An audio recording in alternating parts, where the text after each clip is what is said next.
Hola, somos estudiantes de la Universidad Popular del Cesar del programa de Sociología y vamos a hablar sobre Sociología Política, el libro de Mauricio Duverger, el capítulo 2 que nos habla de los antagonismos políticos.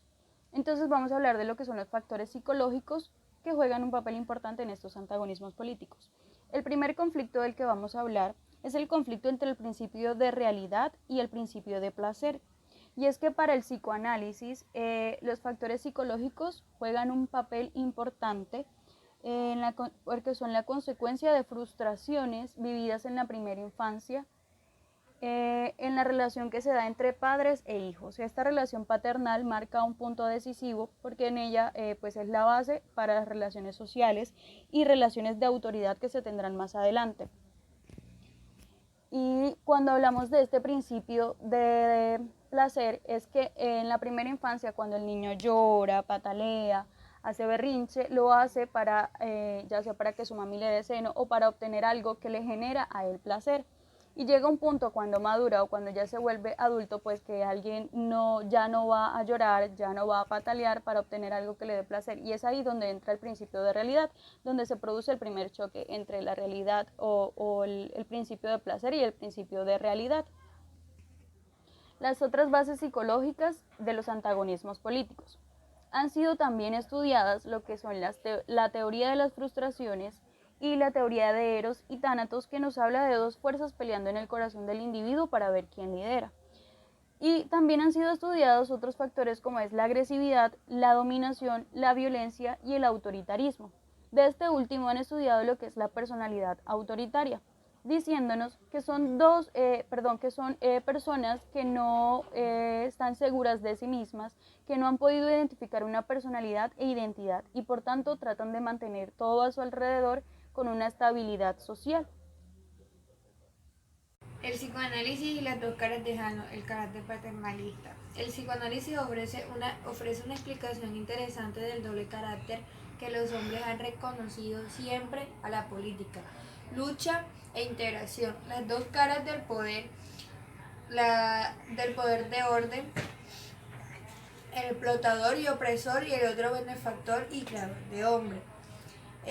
La concepción de muchos sociólogos es que la familia es la célula de todas las sociedades humanas y que se construyen por un modelo familiar. Freud recoge estas ideas tradicionales y considera que la autoridad paterna sirve más o menos de modelo a las otras formas de autoridad. El poder descansa en el subconsciente de los hombres sobre las imágenes del padre y de la madre. Todas las ideologías políticas, creencias relativas al poder conservar el paternalismo. El paternalismo y la ambivalencia de autoridad. En pleno tránsito del principio del placer al principio de realidad, los padres formulan las reglas y las obligaciones a las que el hijo debe someterse en lo sucesivo. La ambivalencia de toda autoridad considera como tutelar e insoportable, benéfica y opresora. Esto no provendría solamente de la experiencia, sino que enseña que el poder es a la vez útil y molesto, necesario y coercitivo. Este carácter de poder no debe ser exagerado. Buenos días, compañeros y docentes, yo soy Marceli Rangel. En estos momentos me dispongo a hablarles acerca de los temperamentos políticos. Los estudios de Adorno han aclarado el concepto de temperamentos políticos.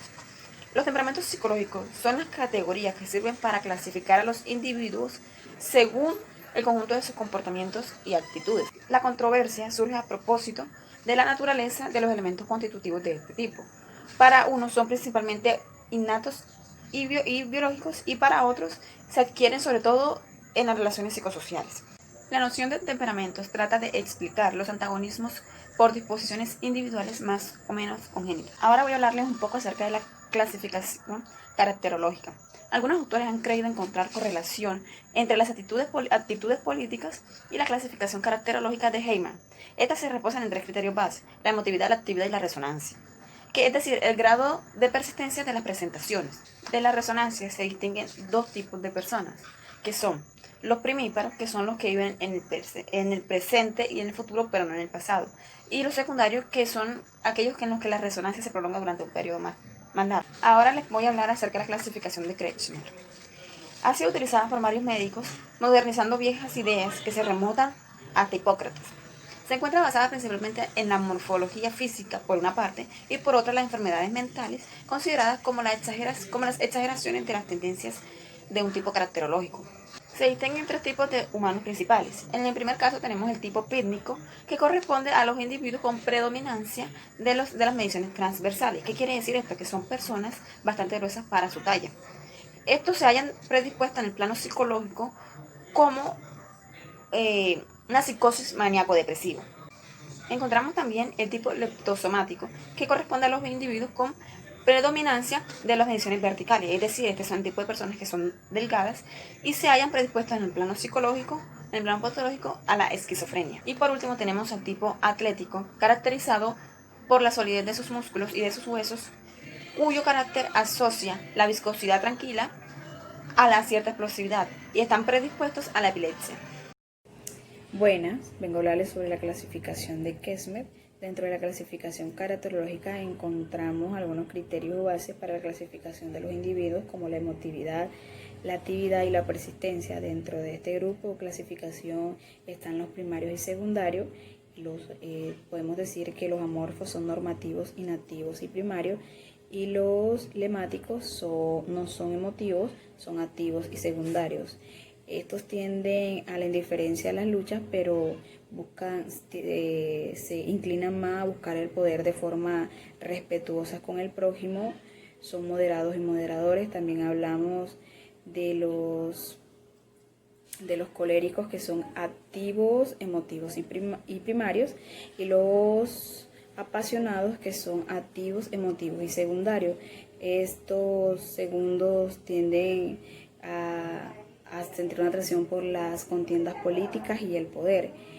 Podemos decir que los apasionados son dirigentes arbitrarios y los coléricos son agitadores de masas. Por ejemplo, en los apasionados podemos decir que un Uribe, y en los coléricos podemos decir que un Petro. También encontramos los nerviosos, que son emotivos, inactivos y primarios, y los sentimentalistas, que son emotivos, inactivos y secundarios. Estos son revolucionarios y anarquistas.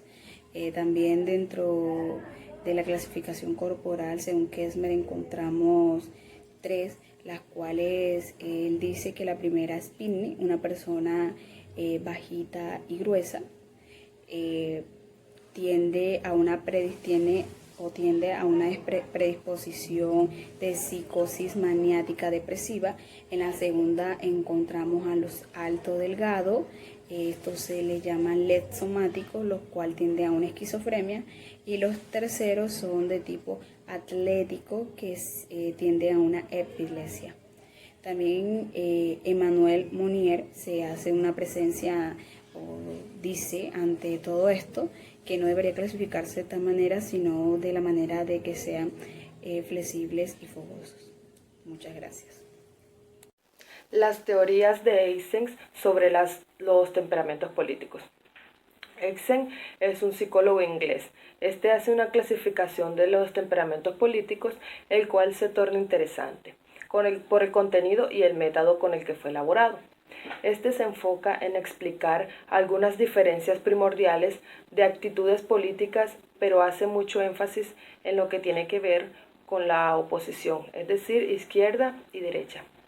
Pero él hace este análisis de manera profunda, en este caso de manera matemática.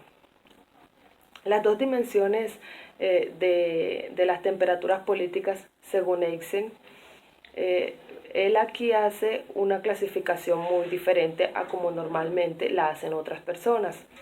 Estas se hacían unidimensionales, mientras que Eysenck las hacía clasificaciones multidimensionales. Que esta utilizaba dos ejes. El primer eje era radical conservador y el segundo duro y blando. Como segundo punto, él nos habla del valor de la clasificación. Aquí no podemos olvidar que la clasificación de Eysenck se basa en el análisis factoriales. Este análisis se ha revelado con la existencia de dos factores en base a las actitudes políticas pero no permite identificar los factores como tal. Estos no son como tal, sino expresiones matemáticas. No se pueden determinar nunca de manera precisa y no se puede determinar a qué elemento corresponde. Cuando éste habla de duros y blandos, se entiende que es una oposición moral. ¿Qué pasa con esto? Que resulta difícil aceptar la oposición duro o blando a la oposición autoritaria, democrático, como se hace frecuentemente. Las nociones duro y de blando son diferentes y no parecen aplicables fuera del contexto social anglosajón.